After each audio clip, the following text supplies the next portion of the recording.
whether Donald Trump is even getting intelligence briefs at all.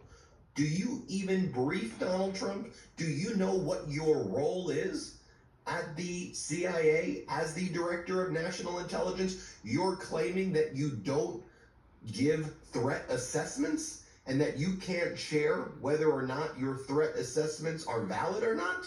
Are you sharing information with Donald Trump? Is he even? Director Gabbard, you tweeted yesterday that President Trump concluded there was an imminent threat and made a decision to attack Iran after carefully reviewing all of the information beforehand.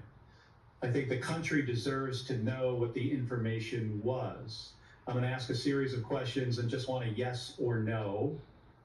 We don't need any explanation, just yes or no, starting with, were you asked, I'm not asking if you did brief this, were you asked to brief on whether Iran would close the Strait of Hormuz?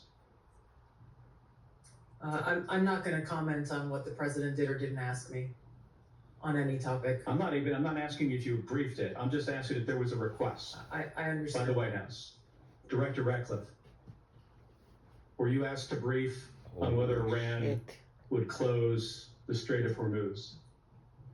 The briefings to the president of the White House typically don't come at the request of the White House. So typically when we get intelligence that we want the president to be aware of, the intelligence community brings that to the president. Did you produce the analysis for the Straits of Hormuz? There has been and continues to be analysis with respect to that. Were you asked to brief on how our adversaries and allies would respond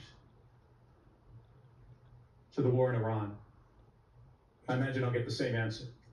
So it's just to point out here, it's challenging to forget about actually what was in the brief for a second. We're having a hard time finding out not only if you briefed the president on something, but even if the White House asked if they could be briefed on something or if analysis was produced. So I just, And we have Senator Reid